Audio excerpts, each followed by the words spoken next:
Hello everyone, welcome to Trade Compass. आज बात करेंगे निफ्टी बैंक निफ्टी की। और मैंने एक दो तीन स्टॉक्स भी निकाले हैं जो कि मेरे को लगता है थोड़े इंटरेस्टिंग लेवल्स पे है। हम निफ्टी आईटी की भी बात करेंगे, वो भी एक इंटरेस्टिंग लेवल पे है अभी। तो वीडियो स्टार्ट करने से पहले अगर किसी को ये वीडियो खत्म होने के बाद मेरा वीडियो अगर अच्छा लगता है यूट्यूब पे, तो प्लीज़ लाइक शेयर और सब्सक्राइब करना वीडियो को। मैं डेली निफ्टी बैंक निफ्टी से रिलेटेड और कुछ स्टॉक से रिलेटेड वीडियोस यहाँ पे अपडेट करता रहता हूँ। तो वीडियो स्टार्ट करते हैं। आज निफ्टी के अंदर किस तरीके का ट्रेड रहा था। निफ्टी के अंदर अंदर अगर आप देखोगे, मैंने जैसे आपको कल भी एक लेवल बताया था 22,550 का, कि अगर इसके ऊपर मार्केट 5 या 15 मिनट की क्लोजिंग देता है तो हम लोग एक ऊपर की तरफ इसमें प्लान किया जा सकता है। पर हुआ क्या, आज गैप अप ओपन होने के बाद ये इन्हीं लेवल से रिजेक्शन लेके वापस से जो हमारा सपोर्ट था उन्हीं लेवल्स तक, जो 350 के आसपास का था, वहीं तक ये वापस सपोर्ट लिया है। और उसके बाद एक आपको थोड़ा सा इसमें मूवमेंट आएगा। अगर आप इसका डेली चार्ट देखते हो तो डेली चार्ट में आपको क्या दिख रहा है ना, अगर इसका आप डेली चार्ट एनालाइज करो तो आप ये देखोगे आपको कि ये नीचे आया और यहाँ से आपको रिजेक्शन एक मिल चुका है नीचे सपोर्ट से सपोर्ट मिला है। और जो ये पूरे दिन का डाउनवर्ड्स मूवमेंट था उसका रिजेक्शन भी इसको मिल चुका है। तो अब इसमें होता क्या है ना, कि अब जब तक ये वाला लेवल क्लियर नहीं होगा, ये जो इसका सपोर्ट है आपका 22,300 का लेवल, जब तक ये इसके नीचे नहीं जाएगा निफ्टी, तब तक इसमें फ्रेश शॉट्स इंट्राडे लेवल्स पे नहीं बनाने चाहिए। अगर कोई स्विंग ट्रेडर है तो उसको शॉर्ट बनाना, यहाँ पे जो ये इसका मेजर रेजिस्टेंस है अभी 22,700 का, 650 से 700 का, इस गैप पे वो शॉर्ट प्लान कर सकते हैं। पर जब तक ये वाले लेवल्स आपके नहीं क्लियर होते हैं 22,300 के, तब तक इंट्राडे बेसिस पे फिलहाल के लिए शॉर्ट बनाना फीजिबल नहीं है। अब इसमें चांसेस ये हो रहा है ना, ये रिजेक्शन की वजह से मुझे इसमें ऊपर के लेवल्स भी ओपन होते हुए दिख रहा है। मेरे को ये आने वाले दिनों में वापस से 22,700 तक, कल या कल के दिन, आपको कल एक्सपायरी भी है इसकी, तो आपको कल के दिन ये प्रोबेबली आपको 22,650 700 तक मिल सकता है। तो अब उसकी प्लानिंग हमको किस तरीके से करनी है, अभी भी वही है। जब तक ये वाला लेवल, जो कल जो आपका 550 का लेवल था, आज वो आपका हो गया 580 का, क्योंकि आज की जो ये क्लोजिंग थी यहीं से रिजेक्शन मिला था। तो हम लोग इसी को अब एक फ्रेश रेजिस्टेंस लेके चलेंगे। और अगर इसके ऊपर 5 या 10 मिनट की क्लोजिंग होती है तो हमको फिर यहाँ से आपको निफ्टी 650 से 700 के लेवल दिखा सकता है।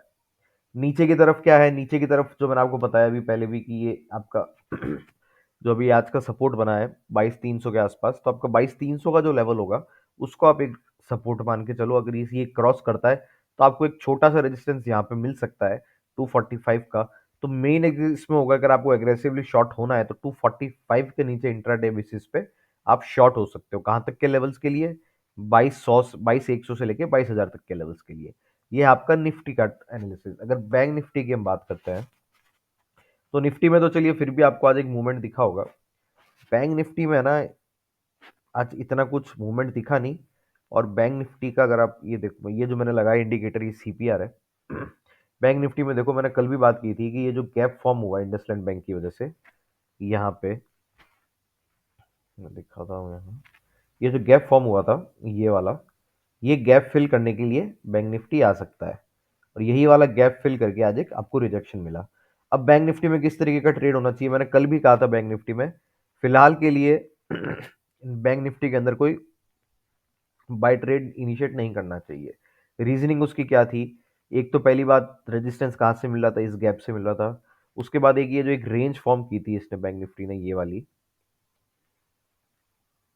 ये तो इसका भी यहाँ पे आपको एक रेजिस्टेंस मिल सकता था, राइट। तो अभी भी बैंक निफ्टी में वही है स्ट्रक्चर, तो ये वाला अभी भी इंटैक्ट ही है इसका। जो ये इसने कंसोलिडेशन का, ये जो कंसोलिडेशन हुई थी इसका ब्रेकडाउन दिया था, तो ये वाले लेवल्स अभी भी आपको एक रेजिस्टेंस की तरह रिएक्ट कर सकते हैं। तो बैंक निफ्टी में फिलहाल के लिए इंट्राडे बेसिस पे कोई भी आपको बाय ट्रेड बनाने की, जब तक कोई नए लेवल नहीं बनते हैं तब तक कोई ट्रेड बनाने की जरूरत नहीं है, क्योंकि फिर वो रिस्क रिवॉर्ड के हिसाब से भी फीजेबल रहेगा नहीं, क्योंकि आपको अभी फिलहाल इन लेवल्स में कहीं से भी रिजेक्शन मिल सकता है। तो इस चीज का ध्यान रखना हमको बैंक निफ्टी के अंदर।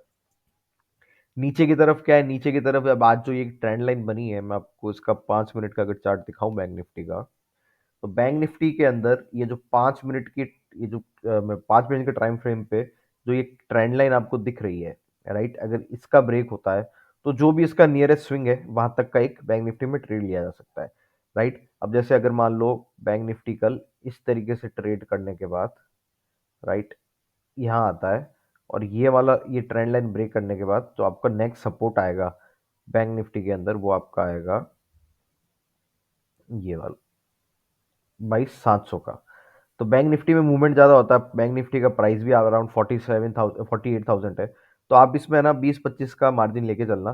तो अगर मैं जैसे 47,700 बता रहा हूँ, तो 750 या 720-30 पे प्रॉफिट बुक करने की कोशिश करना। ये तो वेट करना है यहाँ पे कि किस तरीके का मूवमेंट ये देता है, राइट। तो अगर बैंक निफ्टी में कल की तारीख में अगर ये ट्रेंड लाइन ब्रेक होती है, ये वाली ट्रेंड लाइन यहाँ पे कहीं अगर ब्रेक होती है, तो यहाँ से एक शॉर्ट ट्रेड लिया जा सकता है इन लेवल्स तक, 47,700 या 750 तक। अब जो मैंने बताया था कि हम बात करेंगे आज निफ्टी आईटी की भी। तो निफ्टी आईटी में अगर आज मैं आपको इसका मंथली चार्ट दिखाता हूँ, पहले तो अगर हम इसका डेली चार्ट पे एनालिसिस करते हैं, तो मैंने पहले भी कहा था निफ्टी आईटी के अंदर, पहले भी मैंने मेरे पुराने वीडियोस में बताया है कि ये वाला इंपॉर्टेंट लेवल था, टूटता है तो हमको नीचे फर्दर डाउन साइड दिखेगी। ये कि यहाँ सपोर्ट मिलेगा, यहाँ पे भी देखिए ब्रेकडाउन हुआ, रिटेस्ट किया वापस से। अब ये ट्रेंड लाइन कौन सी है इसके अंदर? अब अगर मैं ये ट्रेंड लाइन आपको मंथली चार्ट पे बताऊं, तो अगर आप मंथली चार्ट पे देखोगे तो ये कौन से लोज है, ये आपके जो कोविड के समय जो लोज बने थे निफ्टी आईटी में, ये वो वाले लोज है, राइट। उससे जो ट्रेंड लाइन बन रही है निफ्टी आईटी अभी उसके सपोर्ट पे है, ठीक है। और यहाँ पे ये सपोर्ट कितनी बार टेस्ट हो चुका है? एक बार, दो बार, आज ये तीसरी बार टेस्ट होने आया है। अगर मूविंग एवरेजेस से मैं बताऊं आपको, तो मूविंग एवरेजेस पे ये फिलहाल 20 डेज मूविंग एवरेज के नीचे चल रहा है। पर क्योंकि ये ट्रेंड लाइन का सपोर्ट भी है यहाँ से, तो अगर इसको अब यहाँ से मूवमेंट दिखाना है, तो आई गेस ये थोड़ा यहाँ पे कंसोलिडेट करेगा। आपको वीकली चार्ट्स पे इसका कंसोलिडेशन दिख सकता है। अगर वीकली चार्ट लगाऊं मैं, तो आपको ये यहाँ पे वीकली चार्ट पे अगर इसको ये मूव ऊपर की तरफ कंटिन्यू करना है यहाँ से सपोर्ट लेके, तो ये इस रेंज में थोड़ा सा आपको एक कंसोलिडेशन दिखा सकता है निफ्टी आईटी आने वाले दिनों के अंदर, राइट। और फिर इस लेवल का ब्रेकआउट देके आपको further upside movement Nifty IT के अंदर दिखे।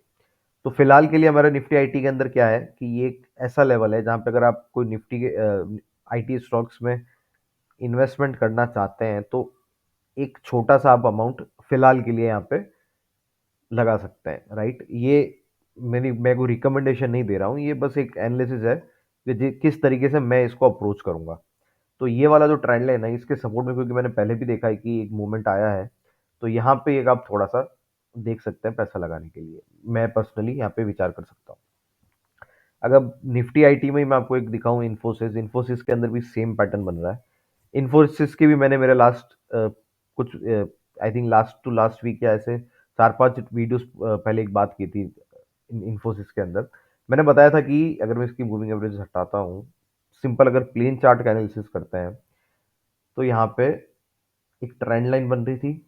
उसका ये देखिए, एक बार ये है, दो बार, तीन बार हुआ था, चौथी बार में यहाँ पे इसने ब्रेकडाउन दिया था। तो उस दिन भी मैंने कहा था कि ये जो ब्रेकडाउन हुआ है, ये ब्रेकडाउन आपको ये वाला लेवल दिखा सकता है। इन लेवल्स के आसपास एक छोटा सपोर्ट मिल सकता है 1719 के आसपास। उसके बाद आपको एक नेक्स्ट सपोर्ट मिलेगा यहाँ पे।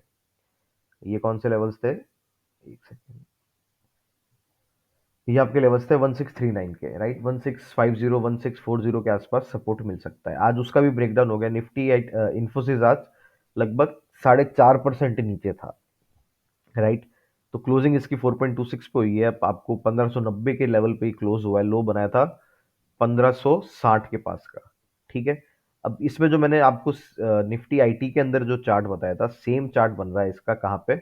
इन्फोसिस के अंदर भी। इन्फोसिस में भी अगर आप देखोगे ये, तो ये जिसका कोविड का लो था, वहां से इसने एक ट्रेंड लाइन बनाई है।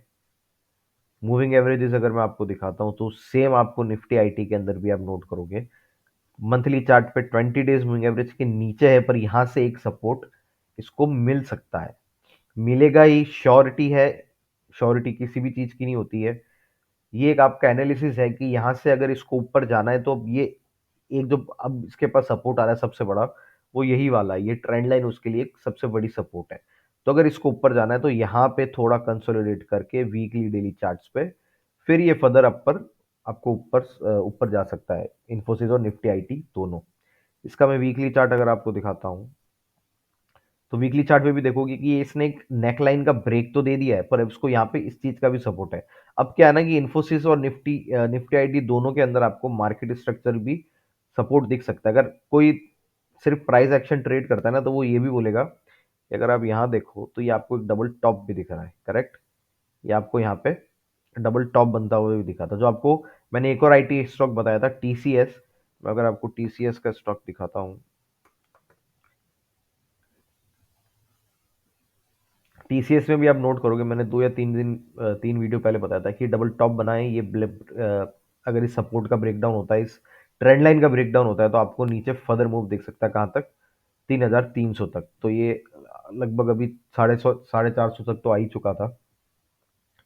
तो आपको सेम चीज अब कहाँ दिख रही है, इन्फोसिस के अंदर। देखिए इन्फोसिस के अंदर अभी है ना, आप टीसीएस के चार्ट से इन्फोसिस के दो सिनेरियो समझना कि क्या क्या हो सकता है निफ्टी आईटी के अंदर और इन्फोसिस के अंदर।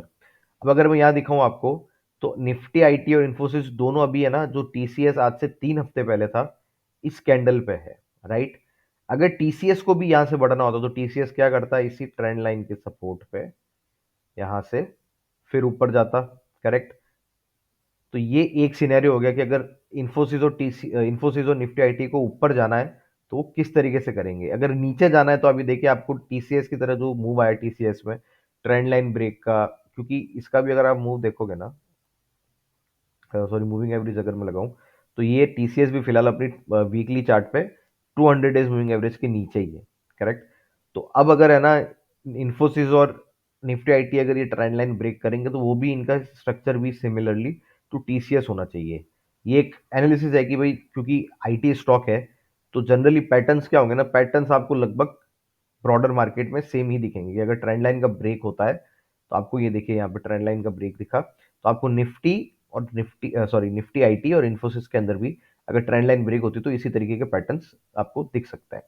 एक स्टॉक जो कि मैंने 2 दिन पहले बताया था जेएसडब्ल्यू एनर्जी का, मैं आपको वापस दिखाता हूँ। मैंने इस पे एक आपको इंपॉर्टेंट लेवल बताया था, वो लेवल था आपका अराउंड 517 का। अगर 517 के ऊपर मैंने कहा था बंद होता है तो आपको एक फर्दर डाउनसाइड दिख सकती है, राइट। तो आप यहाँ देखोगे इन्हीं लेवल्स के आसपास आपको ये यहाँ पे कंसोलिडेशन होता हुआ दिख रहा है, आपको हायर हाइस यहाँ पे फॉर्म होते हुए दिख रहे हैं। मैं 15 मिनट्स का अगर आपको चार्ट दिखाता हूँ, यहाँ देखोगे तो ये इस तरीके से अब निफ्टी जेएसडब्ल्यू एनर्जी आपका बढ़ता जा रहा है, राइट। तो ये कंजेशन जोन में आ चुका है। अगर आपको कल यहाँ 23 क्रॉस करता है, ये अगर किसी ने कोई पोजीशन बना लिया तो कोई दिक्कत नहीं है, पर अगर ये 23 का लेवल क्रॉस करता है कल, तो यहाँ पे एक आपको अच्छा मूव आने वाले दिनों के अंदर कहाँ तक दिख सकता है, पहले भी मैंने वीडियो में बताया था 560 से 65 के लेवल्स जेएसडब्ल्यू एनर्जी में भी आ सकता है, अगर निफ्टी के अंदर भी at the same time pull back आता है तो, राइट। क्योंकि अगर ब्रॉडर मार्केट नीचे है तो जनरली बाकी स्टॉक्स भी नीचे ही आएंगे, करेक्ट। तो अगर निफ्टी के अंदर भी पुल बैक आता है और उसका अगर इसको सपोर्ट मिलता है तो ये 524 का लेवल क्रॉस होने के बाद आपको कौन सा लेवल दिखा सकता है, 560 से लेके 565 तक का। अब एक स्टॉक के बारे में और बात करते हैं, इंडसलैंड बैंक के बारे में, क्योंकि इंडसलैंड बैंक अभी ऐसा स्टॉक हुआ है जिन जिन लोगों ने आज का जो मूवमेंट आया है ना, देखिए अब हो ये सकता है कि आने वाले 1-2 दिनों में है ना, क्योंकि ये 27% ब्रेक हो गया था कल, 27% एक दिन के अंदर कोई स्टॉक अगर क्रैश करता है तो वो छोटा मूव नहीं है। तो हो ये सकता है कि आपको यहाँ से थोड़ा सा इंडसलैंड बैंक के अंदर पुल बैक दिखे, तो पुल बैक के लिए ट्रेड नहीं करना है आपको। अगर आपकी पोजीशन है इंडसलैंड बैंक के अंदर तो ये पुल बैक के अंदर निकलने की कोशिश करना। अगर आपको पुल बैक यहाँ पे मिलता है, सपोज आपको पुल बैक कहाँ तक मिल सकता है, अगर मैं अर्ली चार्ट लगाता हूँ इसका, चलो इसको आज इंडसलैंड बैंक को भी एनालाइज करते हैं कि पुल बैक कहाँ तक आ सकता है। अगर मैं आर्ली चार्ट पे देखूं, देखिए मैं डेली चार्ट पे क्यों नहीं देख रहा हूँ, क्योंकि अगर डेली चार्ट पे मूविंग एवरेजेस में देखूंगा इसकी, क्यों, क्योंकि कल 27% नीचे आया तो आपको मूविंग एवरेजेस को भी इन रेंज में आने में टाइम लगेगा। तो जरूरी नहीं है कि मूविंग एवरेजेस तक ये इतना बड़ा मूवमेंट दिखाए, क्योंकि मूविंग एवरेजेस अभी जहां है ना इसकी 10 डेज मूविंग एवरेज भी, तो अगर वहां तक भी ये चला गया तो आपका जो कल का मूव था वो तो रिकवर हो ही जाएगा। तो अभी हम लोग देखेंगे इसका आर्ली चार्ट। अगर मैं इसका आर्ली चार्ट देखता हूँ तो मेरे को आर्ली चार्ट में इसकी पहली रेजिस्टेंस का दिखती है 748 तक की। तो आप ये मान के चलो अगर आपको यहाँ से ये 710 700 या 710 720 का लेवल अगर आता है, पुल बैक इतना आता है, तो यहाँ से एक बार पोजीशन अपनी निकल जाओ, एक बार इंडसलैंड बैंक से निकल जाना चाहिए मेरे हिसाब से। तो ज़्यादा आपको ग्रीडी भी नहीं होना चाहिए, क्योंकि यस बैंक का अगर आप एग्जांपल देखो, यस बैंक में भी सब लोग इसी में बैठे थे कि कब यार उसके अंदर थोड़ा और पुल बैक आए, थोड़ा और पुल बैक आए, मैं निकलूंगा। यस बैंक ने भी आपको पुल बैक्स दिए थे जब यस बैंक क्रैश हो रहा था। बीच बीच में वो आपको थोड़े से पुल बैक हमेशा देता था। इस तरीके से को ना यस बैंक क्रैश हुआ था ना आइडिया आइडिया क्रैश हुआ था। आपको बीच बीच में इस तरीके से जो छोटे छोटे पुल बैक है ये मिलते रहे हैं, राइट। तो आपको इन्हीं पुल बैक्स में से निकलना है। अगर आप इन्वेस्टेड हो तो अगर कोई स्टॉक क्रैश करने वाला होता है तो यही लेवल्स होते हैं जिसमें आपको आपकी पोजीशन या तो कम करनी चाहिए या फिर उसमें से कंप्लीटली एग्जिट कर देना चाहिए। तो ये सेम सिनेरियो भी इंडसलैंड बैंक के साथ बना हुआ है। मेरा तो एनालिसिस यही कहता है कि फिलहाल के लिए इंडसलैंड बैंक को आप कहीं और पैसा लगा दो। अभी मार्केट वैसे भी इतना डाउन है, किसी और इससे और ऐसा नहीं है कि इंडसलैंड बैंक से अच्छे अच्छे कोई स्टॉक्स है नहीं, भरे पड़े हैं। भरे पड़े मार्केट के अंदर अभी ऐसे इस मार्केट में अट्रैक्टिव वैल्यूशन के अंदर स्टॉक्स। तो अगर कोई इंडसलैंड बैंक में से पूरा भी निकलना चाहता है तो निकल के किसी अट्रैक्टिव स्टॉक के अंदर जा सकता है। डिफेंस सेक्टर हो, किसी में भी जाओ आप, आपके ऊपर है, पर इससे निकल के किसी अच्छे सेक्टर के अंदर इन्वेस्ट किया जा सकता है। तो अगर इंडसलैंड बैंक के अंदर कोई अच्छा पुल बैक दिखता है आपको तो उसमें से निकलने की कोशिश करो, ना कि उस पुल बैक को ट्रेड करो। तो ये था मेरा आज का एनालिसिस निफ्टी बैंक निफ्टी के अंदर। और आज हमने निफ्टी आईटी की भी बात की, इन्फोसिस की भी बात की। तो मैंने आपको आज जेएसडब्ल्यू एनर्जी के बारे में भी बताया, इंडसलैंड बैंक की भी बात की है। तो अगर आज का वीडियो अच्छा लगा हो तो प्लीज़ लाइक शेयर और सब्सक्राइब करना चैनल को। Thank you so